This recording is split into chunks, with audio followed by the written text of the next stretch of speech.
para mim dividir esse momento com todos. Bem, o título dessa dissertação é Estresse por separação materna e programação do comportamento tipo ansioso na fase adulta, efeitos de dietas agressivas com diferentes órgãos.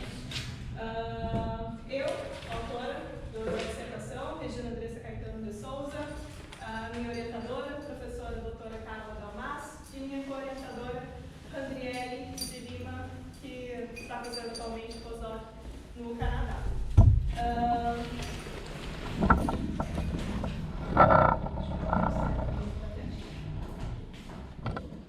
Bem, estresse no início da vida tem sido amplamente apontado na literatura como uma fase de suscetibilidade a possíveis eventos estressores que podem, por acaso, ser nocivos para o sistema nervoso e promover alterações permanentes ao longo da vida, né, na fase adulta, e tornar, então, suscetível a transtornos psiquiátricos. Isso ocorre porque o estresse tem efeito deletério no sistema nervoso e, vivenciado no início da vida, como eu já falei anteriormente, promove alterações duradouras, né? Hiperatividade do eixo HPA. Aqui nessa figura a gente pode ver um exemplo de estresse no início da vida, causando hiperexpressão de neuroinflamação, né? E esse contexto pode desenvolver transtornos relacionados ao estresse, diversos deles. Depressão, como por exemplo, e aqui nessa dissertação nós focamos para transtornos de ansiedade. Este artigo, ele demonstra essa faixa de vulnerabilidade durante o período do neurodesenvolvimento e destaca que intervenções aplicadas durante esse período podem ser estratégias interessantes para atenuar comportamentos, né, do tipo ansioso, do tipo depressivo, alguma coisa que configure transtornos mentais na fase adulta, durante essa faixa de vulnerabilidade. Nisso, né, nos modelos animais, em roedores, a gente sabe que existe uma janela de suscetibilidade durante esse período de desenvolvimento, dividido pelo menos em dois momentos, né, o período pós-natal precoce, que é do P1 ao P15, que é o dia pós-natal, e o pós-natal posterior, sendo do P7 ao P20. Então, de acordo com o artigo, traz a ideia de que intervenções nessa faixa etária, em processos do neurodesenvolvimento, seriam estratégias interessantes para atenuar possíveis comportamentos do tipo ansioso.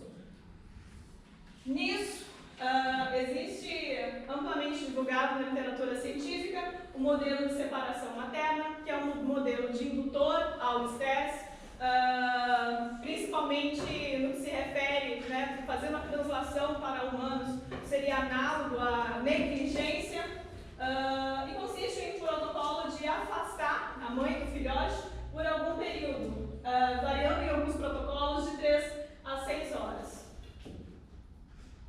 Bem, quando a gente fala unicamente de estresse no seu conceito clássico, nós sabemos que o estresse ele possui um valor adaptativo, né? Em razão a eventos estressores, em resposta, o nosso organismo se prepara para lidar com tais condições, o que configura o valor evolutivo, né, para a sobrevivência da espécie. Então, numa perspectiva de cotidiano da nossa rotina, o estresse nos serve para conseguirmos nos organizar e resolvermos os nossos problemas, né? Isso numa perspectiva de estresse natural. Seus aspectos neuroendócrinos, bastante divulgados e conhecidos, né? A ativação do eixo HPA, o organismo percebe a situação estressora através de projeções hipotalâmicas. Então começa ali a ativação da cascata pela glândula pituitária, sinalização de CRH, que vai sinalizar posteriormente o ACTH, que vai ir até as glândulas adrenais e então sendo convertido e dispersado, né, em glicocorticoides, que são o mesmo mecanismo em roedores, com a única diferença é que são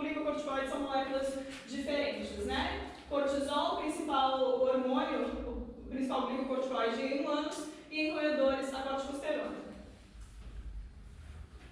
Bem, existe um mecanismo de controle dessa ativação do eixo do HPA, né? Que é conhecido como feedback negativo. Duas estruturas estão especialmente envolvidas nesse processo, que é a amígdala, ao detectar o problema, né, ao identificar, ao receber projeções de outras regiões, é ativada e comunica a região hipotalâmica para o início da cascata, né, da ativação do eixo HPA. Quando os glicocorticoides, quando o cortisol, no caso aqui nós estamos falando de modelo animal, a corticosterona, ela é dispersada ao chegar, né, até o hipocampo, as moléculas de corticosterona são reconhecidas e o hipocampo imediatamente inicia um processo de freio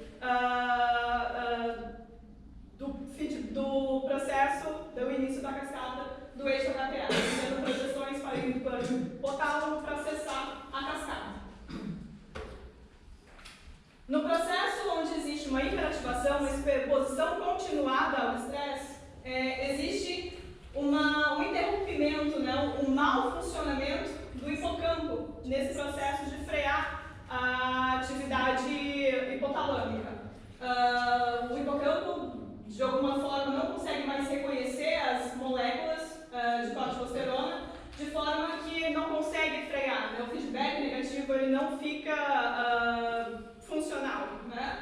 De forma que ocorre constante secreção e o que a gente chama de uma hiperativação do eixo HPA. Isso está presente, né, no que a gente conhece como estresse crônico e é presente em diversos tipos de transtornos mentais, como, por exemplo, o transtorno de ansiedade.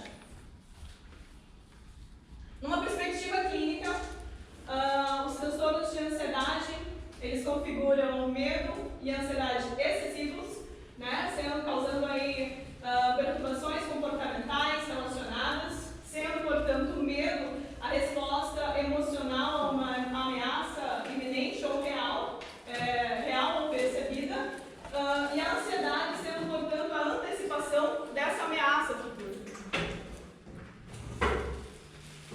O nosso país, em 2017, de acordo com a Organização Mundial de Saúde, foi percebido como o país mais ansioso do mundo, né? E essa situação, ela se estende, os dados, eles aumentam após a situação pandêmica que vivemos em 2020. Quando a gente fala de estresse, como eu já mencionei, a estrutura da amígdala, ela está bastante presente. A amígdala são essas regiões circulares compostas, é um conjunto de neurônios, né, compostos por outras, algumas núcleos. Esses neurônios, eles fazem parte do sistema límbico e elas são essenciais, né, são fundamentais nas respostas emocionais, né, é uma resposta adaptativa, uma resposta natural do organismo e expressam medo e agressividade. E a gente pode observar no comportamento manifesto luta, fuga e congelamento. É bastante comum nos transtornos de ansiedade, no comportamento do tipo ansioso, nós percebemos a neuroinflamação em curso. Em razão das experiências deletérias do estresse, ocorre lesão no tecido da amígdala, o que pode gerar, né, uma série de padrões moleculares danificados, né, conhecidos como padrões moleculares associados a danos. Os danos, esses danos, eles são detectados pelo sistema imunológico, que imediatamente emite uma resposta para combater o patógeno, o tal patógeno, né? Então ele ativa o inflamassoma, o NLRP3, que através da caspase 1 vai iniciar um processo de produção da interleucina 1 beta, né? Que é bastante presente, um importante marcador neuroinflamatório, bastante presente na ansiedade, transtornos relacionados à ansiedade. Assim como a interleucina 6 e a TNF-alfa, fator de necrose tumoral alfa. Nessa atividade intensa da amígdala, ela vai necessitar, obviamente, de uma demanda energética muito maior, né? Que é um caso, sendo ali essa organela responsável, as energia para a célula. E nesse processo de hiperativação, a mitocôndria ela pode passar por um processo de alteração, né? E é bastante comum encontrado na literatura alterações na função mitocondrial no transtorno depressivo. Melhor, no transtorno da ansiedade. Falando ainda das funções da amígdala, o que correlaciona com o desenvolvimento do nosso trabalho, a memória emocional. Né? Memórias emocionais, elas têm um valor intenso, né? E elas possuem longa duração, como, por exemplo, o medo aprendido. Situações aversivas, elas promovem uma consolidação de memória muito mais fortalecidas, digamos assim.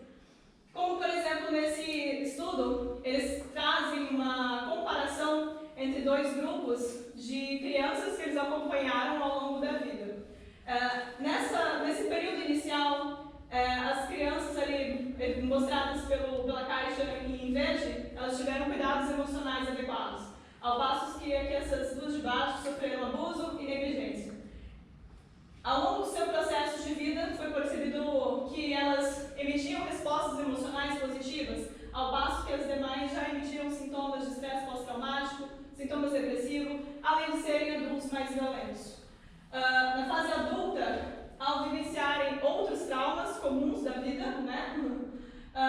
Crianças que passaram por cuidados emocionais adequados, eles possuem uma saúde mental de maior qualidade, ao passo que as outras crianças não, né? Os agora adultos não tiveram uma resposta adequada diante a estressores na fase adulta.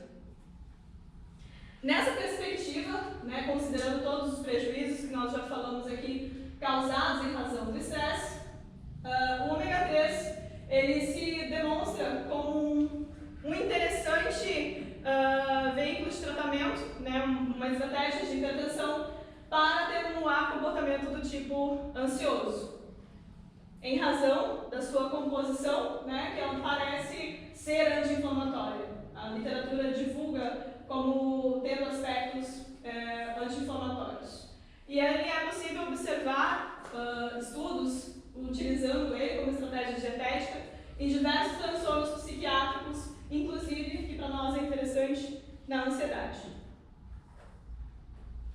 Bem, isso acontece porque ácidos graxos poliinsaturados do tipo ômega 3, eles podem desencadear um papel importante na formação de proteínas de membrana, nas enzimas, em receptores, em moléculas transportadoras, e são cruciais, são fundamentais no período do desenvolvimento. É tanto que o leite materno ele possui um alto teor de ômega 3. Né? Então, nessa perspectiva, essa pesquisa utilizou a separação materna para mimetizar o estresse, verificar as questões de neuroinflamação no curso do andamento do estudo. Foi verificado alterações na função mitocondrial no tecido da amígdala. Foi identificado, estabelecido medidas para identificar o comportamento do tipo ansioso. E para isso nós julgamos interessante utilizar uma estratégia dietética como o ômega 3, uma vez que parece ser uma estratégia de fácil aplicação e sem previsão de danos, sem outros riscos para causar no indivíduo experimental. Utilizamos o óleo de linhaça, que é rico em ômega 3, e utilizamos como controle o óleo de soja, que é muito utilizado na mesa brasileira, em torno de 86% a mais usado do que os demais óleos vegetais no nosso país. Dessa forma, o nosso objetivo geral desse trabalho foi investigar se o estresse precoce predispõe animais a comportamento do tipo ansioso na idade adulta e se esse comportamento estaria relacionado a alterações neuroquímicas envolvendo fatores inflamatórios e parâmetros da atividade mitocondrial na amígdala. Por fim, verificar se uma dieta rica em ômega 3 poderia reverter ou atenuar esses efeitos. Nossos objetivos específicos: avaliar se a separação materna induz alterações de ansiedade por meio de testes do campo aberto, labirinto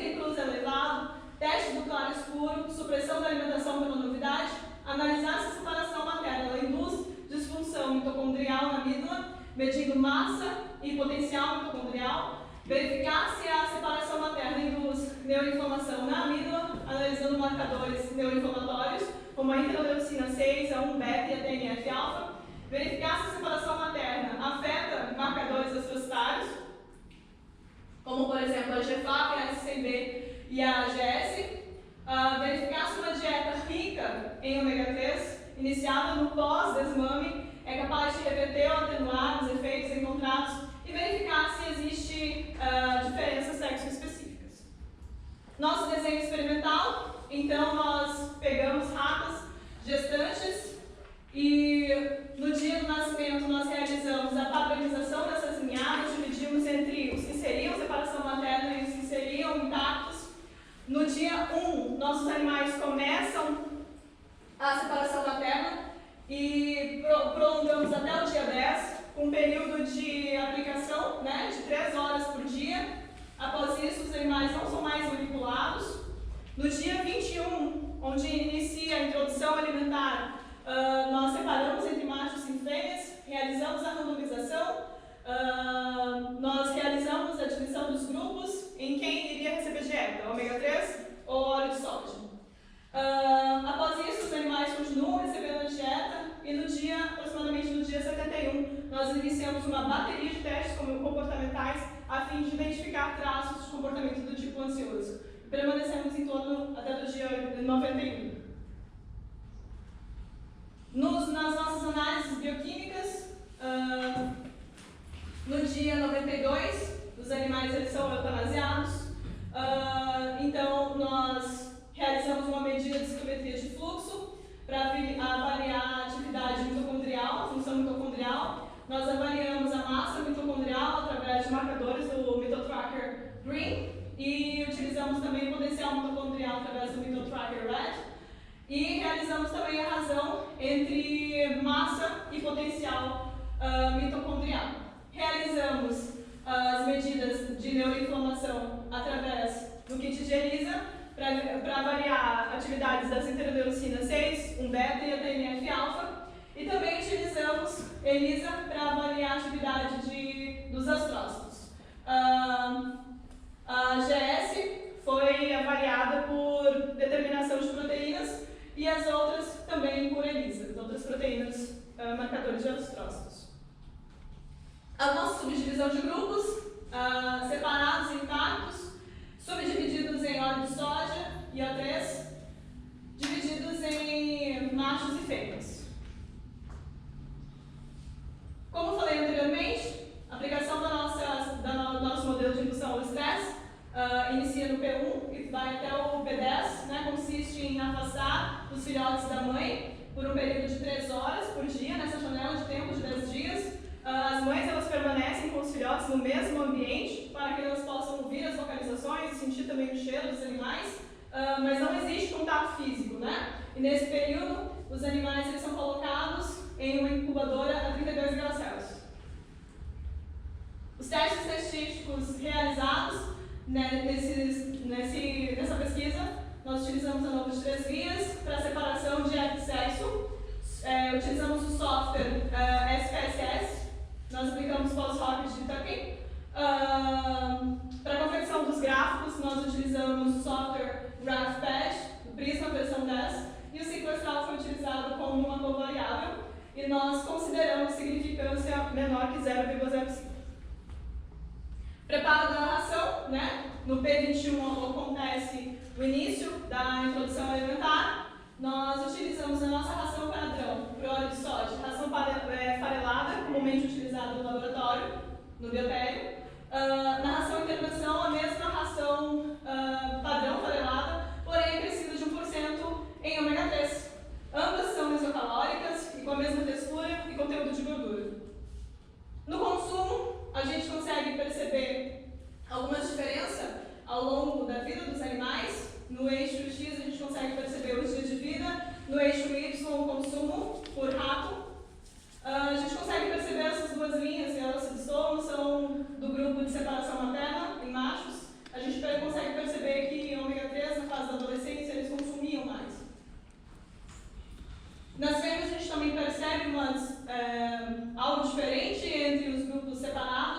porém não com a mesma intensidade como a gente percebeu nos machos. Sendo destacado aqui o grupo intacto ômega 3. Ômega 3 consumiu mais. No peso, a gente consegue perceber aqui a evolução dos animais ao longo do experimento. E aqui a gente percebe, como já é esperado, padrões de consumo e peso diferente entre machos e fêmeas, o que é esperado, uma vez que em mamíferos, machos têm a tendência de serem maiores. Nós percebemos que no P43, na adolescência, o comportamento alimentar e também o peso corporal dos separados são diferentes, como especialmente para os que recebem a dieta crescida com ômega 3. Agora vamos aos testes comportamentais. No dia 71 de vida dos animais, nós começamos a nossa bateria de testes e nós aplicamos o labirinto em cruz elevado, que é um teste bastante conhecido e clássico para mensurar o comportamento do tipo ansioso. Trata-se de um aparato que ele é erguido do chão em torno de 50 centímetros. Ele possui 2 braços fechados e 2 braços abertos. Nós colocamos o animal no centro do aparato e avaliamos a preferência de localidade. Ratos são presas e presas têm a tendência de ficar em ambientes mais seguros. Então, onde eles conseguem tocar com as vibristas,